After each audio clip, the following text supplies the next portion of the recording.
Para ampliar sobre estas informaciones, que ya le vamos a dar la bienvenida a Claudio Fantini, nuestro analista experto internacional. ¿Cómo andas, Claudio? Buen mediodía. ¿Qué tal? Buen mediodía, Valeria. Buen mediodía, Humberto. Un gusto saludarlos. Claudio, las razones esgrimidas por Noboa para ingresar o mandar a la policía, perdón, a ingresar de esta manera tan abrupta a a la sede diplomática mexicana en su país, ¿se justifican? No, yo creo que las razones, Valeria, que esgrimió el presidente Daniel Noboa, son válidas, pero no son justificatorias. Lo que ocurrió en Ecuador es una barbaridad. Ese completísimo informe que ustedes acaban de pasar señala los puntos centrales, por lo cual lo que hizo la policía ecuatoriana fue un estropicio diplomático gravísimo. Nada justifica que haya hecho eso, pero digo que es válido porque ciertamente Andrés Manuel López Obrador, el presidente de México, ha venido con actitudes que implican injerencia en los países vecinos y en este caso la ha tenido muy abiertamente en respecto al Ecuador, empezando por la campaña electoral en la que abiertamente, igual que otros gobiernos de la región, como el de Bolivia, por ejemplo, el régimen venezolano también, apoyaron a Luisa González, la candidata del correísmo, ¿no? La candidata de Rafael Correa, de la que fue funcionaria en una de sus presidencias. Eso es injerencia, ya es algo que se ha convertido en un vicio y que viene muy de las décadas anteriores, eso de meterse en los procesos electorales y en los escenarios electorales vecinos.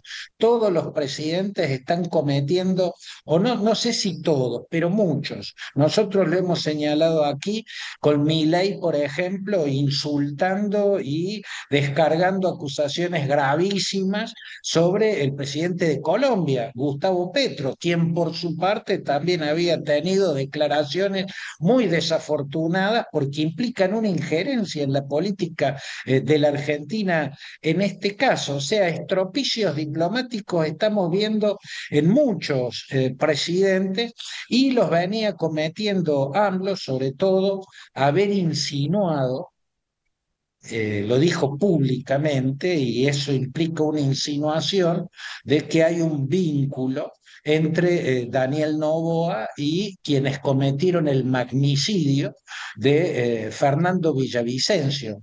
Dijo López Obrador que si Fernando Villavicencio no hubiera sido asesinado como fue en plena campaña electoral, la candidata correísta Luisa González hubiera ganado esa elección. Por lo tanto, dijo que Daniel Noboa ganó porque se perpetró ese magnicidio, porque el candidato que venía denunciando un vínculo oscuro del correísmo con la corrupción y con el narcotráfico fue asesinado y eso perjudicó, dinamitó la campaña de la candidata de Rafael Correa. Bueno, decir eso es decir una barbaridad, algo que tampoco es probable y que implica una injerencia e incluso insinuar una acusación verdaderamente oscura e improbable, repito esa palabra.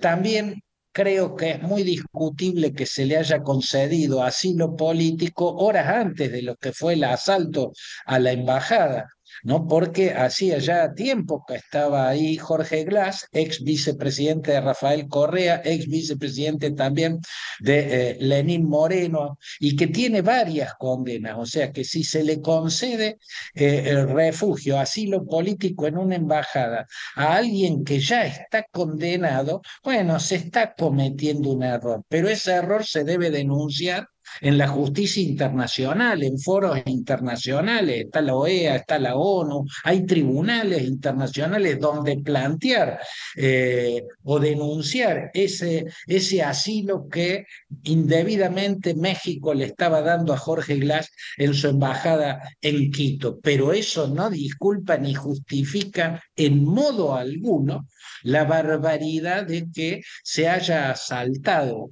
una embajada. Eso es claramente violatorio de convenciones en la propia América y convenciones como también la Convención de Viena de 1961, que es la que va a establecer la inviolabilidad de las embajadas y los consulados. Toda sede diplomática pertenece al país representado, no al país donde está esa representación diplomática. Por lo tanto, nada disculpa a Noboa. A mí me queda la duda, me queda la sospecha de si fue una orden de él, porque es una orden verdaderamente desmesurada, un delito internacional, y me suena raro, no parecía un tipo de actitudes extremistas. Daniel Noboa parecía un hombre de la centro derecha. Yo no descarto, y esto lo digo a título personal, una opinión como opinión política, no descarto que no haya sido una movida sin su autorización, incluso apuntada a generarle un gran problema internacional, a hundirlo en un fuerte aislamiento internacional. Pero bueno, se ve, si eso fue lo que ocurrió, que él prefirió no mostrarse débil y no mostrar turbulencias debilitando su gobierno y asumió públicamente como una orden suya el asalto a la embajada, que fue sin duda una tropelía en términos diplomáticos. Claudio, y según tu análisis, ¿cómo ves la posición adoptada por el gobierno de Javier Milei? Yo creo, Humberto, que fue una posición correcta. Creo que la canciller Diana Mondino actuó rápidamente y en dirección correcta. Creo que lo único que quedaba por hacer era condenar la acción perpetrada por el gobierno ecuatoriano, porque es sí y solo sí, solamente condenable. Sienta un precedente nefasto.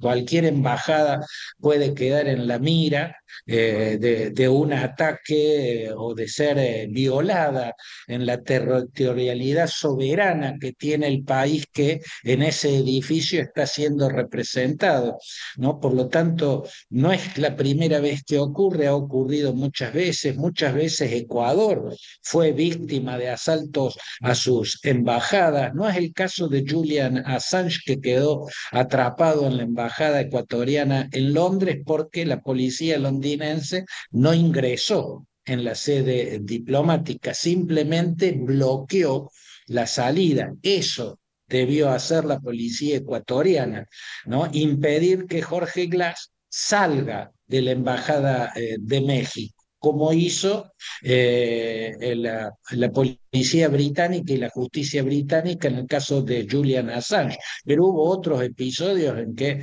las sedes diplomáticas fueron violadas, muchos, ¿no es cierto? Está el caso más visible en 1979, cuando el ayatollah Ruhollah Khomeini envía turbas multitudinarias que toman por asalto y mantienen como rehenes a los funcionarios norteamericanos durante 9 meses en la Embajada de los Estados Unidos en Teherán. En Cuba, en la década del 80, Fidel Castro hizo asaltar la Embajada de Ecuador también para sacar a disidentes que habían entrado medio por la fuerza.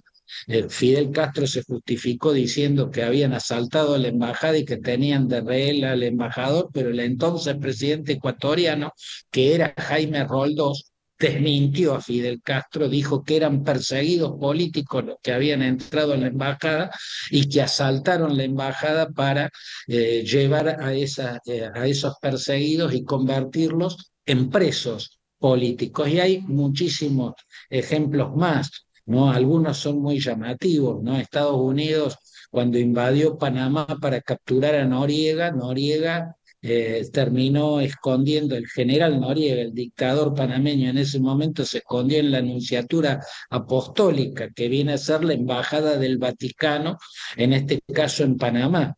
Y la Fuerza Delta, los marines de la Fuerza Delta, que son los que lo hicieron salir, no entraron, no tomaron por asalto la embajada, pusieron parlantes gigantes y aturdieron la Nunciatura Apostólica durante 9 o 10 días, hasta que el nuncio apostólico, ya harto y ensordecido y aturdido, lo entregó. Pero bueno, los casos son muchos y siempre que ocurre hay que hacer lo que hizo la embajada, lo que hizo la Cancillería Argentina y también la de Uruguay, que además se resalta en el caso de Uruguay, porque el gobierno de Argentina no es de centro derecha, es más vale de derecha extrema. El gobierno de Uruguay es centrista, es un gobierno de centro derecha y se ha pronunciado como corresponde, aunque se supone que puede haber cierta cercanía política. Esa cercanía política de estar en una sintonía similar, todavía valora más la objetividad del pronunciamiento, en este caso del Uruguay.